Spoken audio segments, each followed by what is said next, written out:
उत्तर प्रदेश की योगी आदित्यनाथ सरकार में मत्स्य विभाग के मंत्री संजय कुमार निषाद आज बाराबंकी पहुंचे।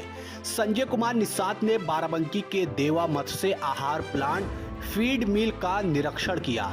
इस प्लांट के निरीक्षण के दौरान मत्स्य मंत्री संजय निषाद ने कहा कि हमारी सरकार आने से पहले देश और प्रदेश में परंपरागत तरीके से मछली का व्यवसाय होता था, जिसकी वजह से मछुआरे समृद्धशाली नहीं हो पाते थे।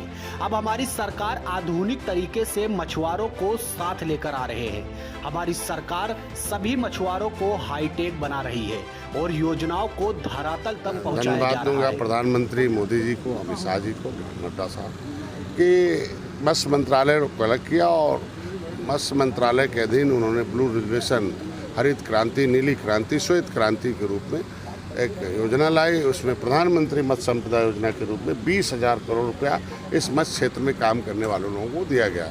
उसमें फिशरमैन्स के लिए जो फिशर्स हैं, फिश फार्मर्स हैं या फिश प्रोड्यूसर हैं या फिश के क्षेत्र में काम करने वाले लोग हैं या उनके पास कोई सोसाइटीज़ है, महिला उद्योग, इनके लिए काम करना। यहाँ कई सालों से योजनाएं चल रही हैं। उसमें पिछले 2 वर्षों से उसमें हमारे यहाँ महिलाओं के नाम से 60% सब्सिडी है, सामान्य पुरुष के नाम से 40% सब्सिडी है।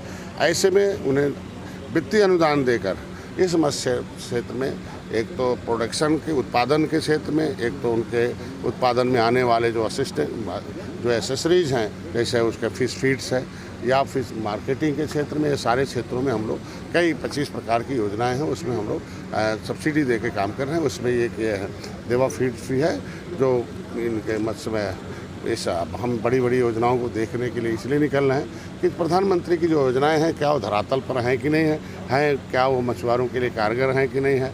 अगर योजनाएं कारगर हैं, जो योजनाएं कारगर होगा उसमें हम प्रोत्साहन देंगे, उसमें ज़्यादा करेंगे। जो योजनाएं नहीं रहेंगी उसे देखा जाएगा, जो कमी उसे सुधार किया जाए। उसी क्रम में आज आए थे और ये फिश मिल देखने, इसके लिए हम अभी आंध्र प्रदेश भी गए थे और सब कुछ देख के आया। तो अभी मैंने निरीक्षण किया है और चूँकि परंपरागत तरीके से मछली का व्यवसाय होता था, इसलिए वो मछुआरे समृद्धशाली नहीं हो पाते थे।